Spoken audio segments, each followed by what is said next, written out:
We've got the brand new Toyota 86, which, just like the Celica, fulfills a very similar role. And of course, we've got the brand new and highly anticipated Toyota Supra. And in this video, we're going to compare and contrast the 86 to the Supra. And we're going to find out if this car is indeed worth twice as much as that car. And stay tuned for this very exciting and classic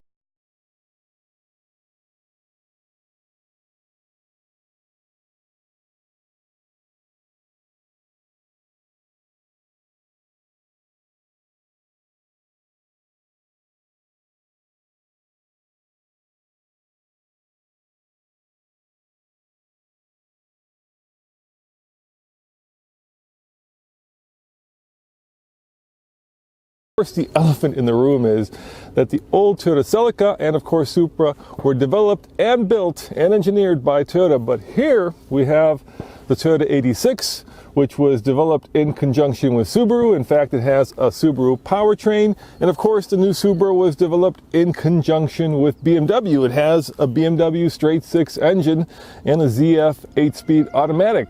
And the question that you may be wondering, and the question that we'll answer by the end of this video, is why isn't Toyota building their own 86, and why are they partnering with two different companies to build these sports cars?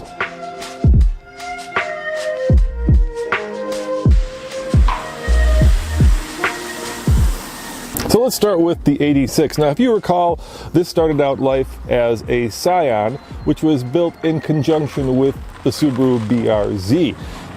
Scion is no longer around, so now it is the Toyota 86 here in America, and it still has, well, a Subaru power plant and a Subaru chassis.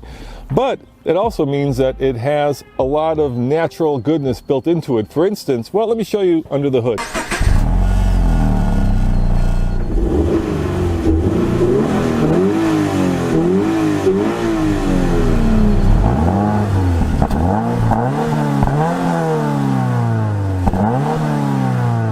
For instance, this Subaru-sourced horizontally opposed 4-cylinder puts out just over 205 horsepower and not a lot of torque.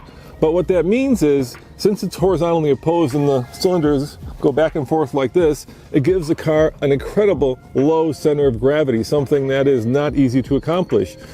But the Supra actually has accomplished it. It even has a lower center of gravity, but let's hold off on the Supra. Let's talk about what you can use to shift this car. But the two things that make the 86 unique are, of course, something that is intrinsic to this car, and that is balance. And we'll talk about that a little bit more when we get to the Supra. And of course, this. It's a manual transmission. Yeah, you can't get an automatic, but there is a manual here, which is unique now, as manuals are dying. And so sometimes when companies partner, it allows them to do things like actually put a manual transmission into a sports car. Which of course begs the question, why doesn't that one have it? Of course, style-wise, these cars are very different, even though they're both Toyotas. And I gotta tell you, this one to me is a little kind of funky, whereas this one is just plain Jane gorgeous. But before we talk about what makes this car so unique, let's take this one for a ride and find out if a $27,000 car can be as much fun as a $50,000+ car. And in general, this car is all about balance. And balance, of course, is that almost indefinable trait where the amount of power that the vehicle has is perfectly suited to its chassis dynamics, to its brakes, to its aerodynamic profile, to its center of gravity. In other words, it is perfectly balanced so that when you drive it, you feel like you're at one with the car. Now, that's the theory. Of course, in real life, if you're a big old Excel American like me, there's really no replacement for displacement. And that's what this car, to some extent, is missing. It's a very American way of looking at the world. Instead of trying to go around a corner and hit the perfect apex, what we're always trying to do is just smoke the rear tires as much as possible. Which one is better? Well, that's a really bad way to look at it. one isn't better than the other. They're just different. And in a country where we can go thousands of miles without making a turn on the interstates, then power and comfort become paramount. Whereas in a country like Japan, where there's a lot more people per capita, then balance becomes more interesting. But like I say, from an American point of view, when I give this vehicle the beans,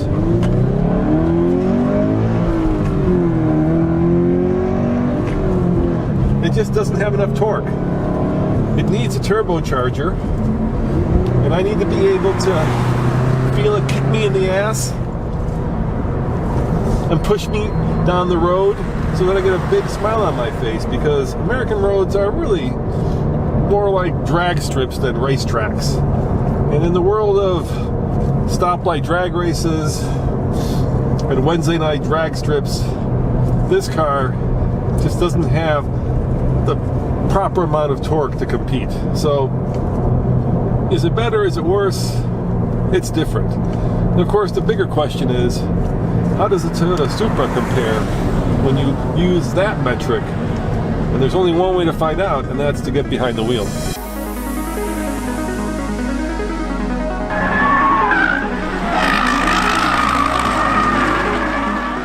Internally, this Supra is known as the A90 or the Mark V. Now, the Mark IV Supra, that is of course the Supra that was featured in the Fast and the Furious movies. That is the one that has shot through the roof recently. Pristine example, selling over $150,000. Why is that? Well, you know what? I've kept you waiting long enough. Let's jump in the car. I'll explain. Back in the 80s and the 90s, the Japanese had a sports car arms race. It was a really glorious time to be a car guy or gal. And those four cars, of course, were the Mitsubishi 3000 GTB R4, which was heavy, had a lot of interesting tech like active aero. There was the Nissan 300ZX twin turbo, which I actually owned. That had Super Hikers four-wheel steering. There was the Mazda RX-7. And of course, there was the Toyota Supra Turbo. Out of those four cars, the two that are the most coveted today aren't the Z or the Mitsubishi, but of course the RX-7 and the Supra. Now, why is that? I think it's simple. It's because both of those cars appeared in the Fast and Furious movie franchise. In fact, the Supra was featured in the Fast and Furious 3 years after it stopped being sold in America in '98. And ever since then, people have longed for this car. And one of the reasons that the Mark IV Supra is so popular is because it had a bulletproof straight six engine. You could turbocharge that thing within an inch of its life, and that engine block would take it. Now the RX-7, of course, that's a whole different story. Rotary engine, unique power plant, much sought after today. Almost impossible to find one that hasn't been somehow tuned. And unfortunately, the Z and the Mitsubishi, those are cars that you could buy all day long for between $10,000 and $15,000. Now, the Toyota 86 was co-developed with Subaru, and for JDM or Japanese domestic market fans, that means the two Japanese companies got together and built a pretty unique and cool car. This, on the other hand, well, this is a little bit more problematic because the BMW M guys and gals and the JDM guys and gals are kind of like oil and water. And a lot of the comments that we've been reading from you guys is that you're not happy because of this.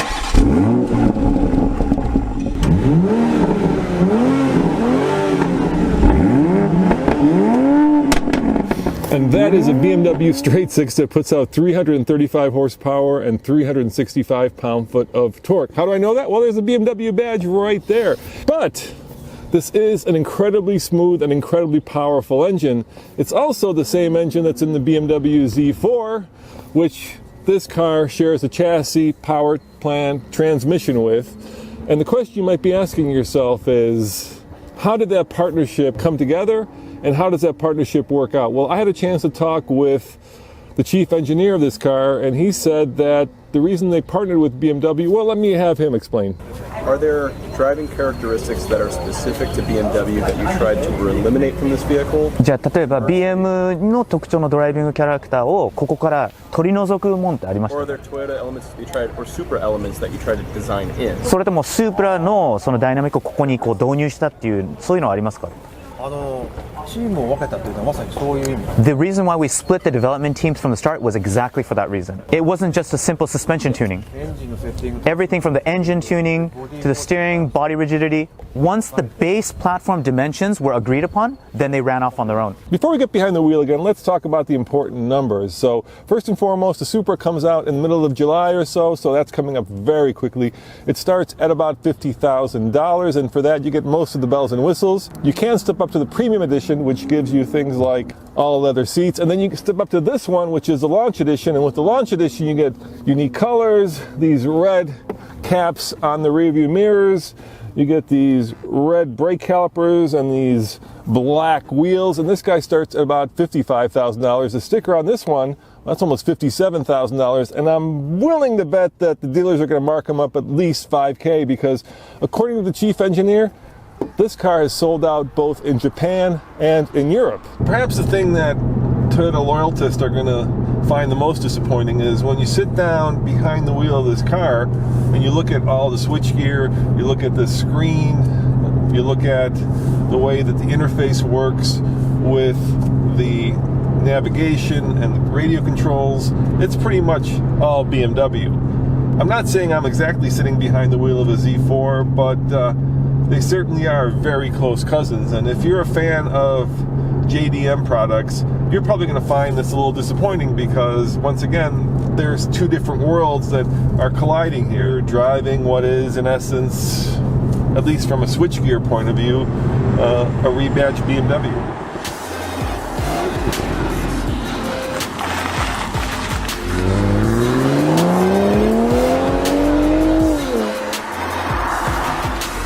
I was at the Detroit Auto Show when Toyota rolled out the FT1 concept, which was amazing. And that concept was, of course, the inspiration, basically, the Supra. It was designed in California, and the idea behind the design language of this car was to make it look like all the scoops and all the curves and all the intricate details of this car are meant to be windblown in such a way that it's very organic and yet very functional. And you know what? I think they succeeded. The 86, it's okay. It's a bit of a stylistic mismatch in a lot of ways, but this car, especially when you see it in person, is absolutely gorgeous. I especially like these big fat haunches when you're driving the car and you see those in the rearview mirror. Nothing says performance like a car that has kind of that classic Coke bottle shape. And this car has it. Full disclosure, guys, TFL is one of the first media outlets to drive the new Supra, and Toyota flew us out here to the racetrack to test the car. But part of the deal was that we really can't talk about how it drives because Toyota wants to give all of the journalists a chance to bring out their stories at the same time, so driving impressions are embargoed. But while I can't tell you how it drives, I can certainly show you how it drives.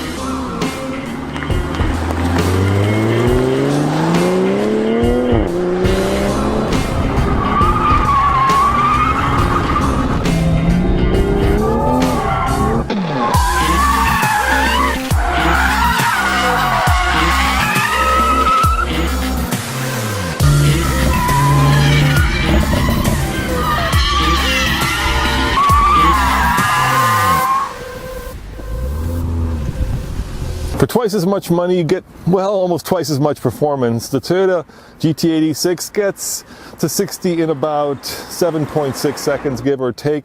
Now, the new Supra, well, it's a whole different story. 0 to 60 in 4.1 seconds. But what's really incredible about this car isn't how fast it is, because let's face it, 4.1 seconds is okay, but in today's world, it's just okay. What really is cool about this car is just how good it sounds. Let me demonstrate.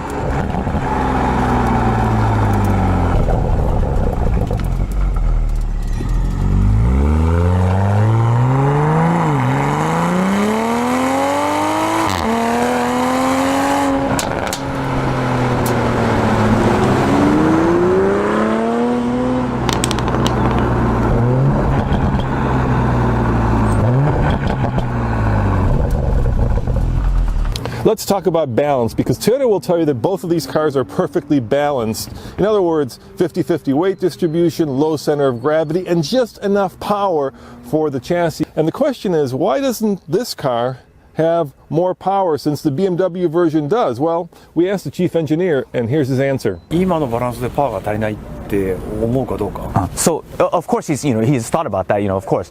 But when you take the package today and you actually take it on the track and drive it, which is the whole purpose, he would wonder if you would need more power in a package like this. 今日 Day 3なんだけど、 And today is day 3. そういうコメントはなかった。 And we've actually had no comments in the first 2 waves about that. You are an engineer. You always want more power. でもあんたエンジニアだからもっとパワーいつも欲しいでしょ。確かにパワーはもう再現ないんだよね。 And so of course, power, it's endless. 多分今あと50馬力っていうかね、50 And so let's say, if you wanted another 50 horsepower or それはすぐなれるんだよ。 yeah, I mean that's really easy to do. じゃあもっと。 But then you're always going to be looking for more and more, and it's an endless cycle. So obviously the Supra does not compete with the 86. In fact, it competes with the Porsche Cayman. And the chief engineer of this vehicle said that Toyota actually bought a bunch of generations of Porsche Cayman just to benchmark the vehicle so that they can make this much more competitive. Now, how is it different from the 86? Well, first and foremost, there's that. 0 to 60 in 4.1 seconds, and an engine note that, well, is too much more, let's call it aggressively, than the 86. But perhaps the real question is, how does it compete and compare to the Z4? Because that's the elephant in the room. And the best answer to that is how it was developed. Now, while both cars started with basically the same platform, the same BMW straight 6 twin scroll turbo, the same 8-speed ZF, after that, the development teams for Toyota and BMW's parted company, so that Toyota will tell you that this car was developed specifically to be a Toyota and to be a Supra and to follow in the footsteps of the A80 or Mark IV. It certainly looks that way from the outside, but you can't help but feel that this is kind of BMW on the inside and yet Supra on the outside. Of course, that sound is pure Supra, and if you're wondering, is that sound natural or is it generated inside the cabin? Is there any kind of funky electronics going on? And we asked the chief engineer that, and he said there's a minimal amount of noise suppression and enhancement going on inside the cabin. The other interesting thing about this car, which is much different from the 86, is that it develops its peak torque at just around 1600 RPM. So we talked about balance and how balance is more than just displacement and raw power.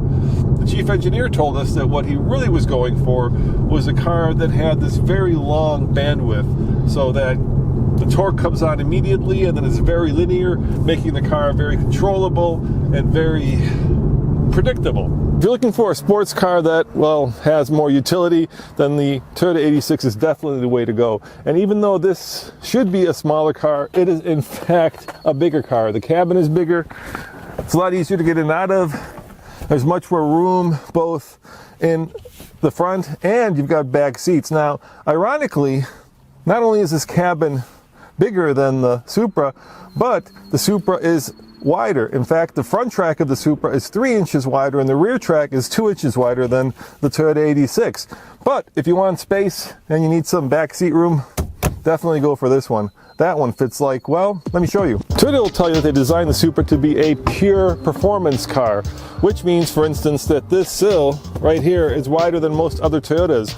And for instance, in practical terms, that means when you sit down over here, your legs will get dirty because this sill is so wide. But that was done so that the Toyota can be reinforced in such a way to make it as stiff as possible. But the downside to all that racetrack focused engineering is, yeah, this, see right there?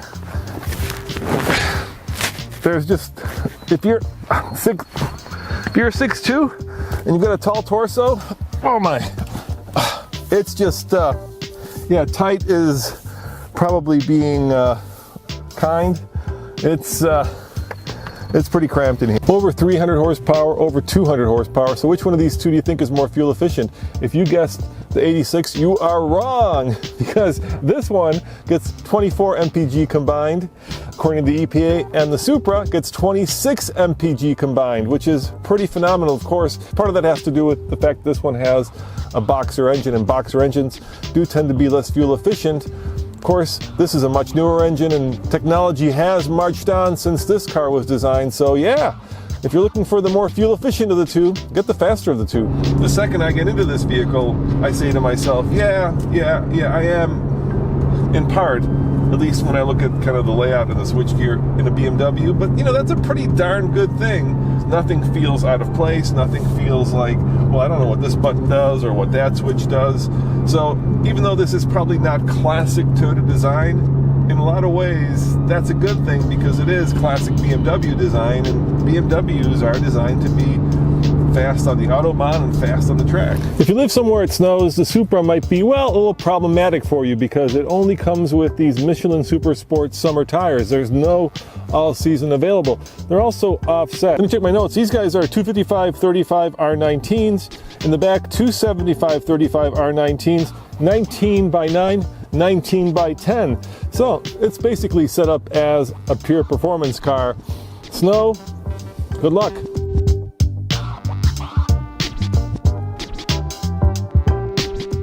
I started this review by asking a simple question. Is this Toyota Supra worth twice as much as this 86? And the answer is just as straightforward, hell yeah! But the bigger question, of course, is why did Toyota partner with Subaru and BMW on these two? And the answer to that is 4,186, which is the exact amount of 86s that Toyota sold in 2018. Subaru sold about 3,800, or for a combined total of less than 8,000. And here's the rub, guys. If you want to develop a new car, it's $1 billion today. And you just can't do that when you sell 4,000 plus cars a year. So by combining the BMW with the Toyota, you end up sharing costs and you end up with a brand new Mark V Supra. Now, for some of you, that means the glass is half empty. You've got your Toyota fanboys and you've got your BMW fanboys and girls, and the two don't come together. But for some others, the glass is half full. We have a brand new sports car, and it's a Supra. Let me know in the comments below if you think the glass is half empty or half full. I'm really curious.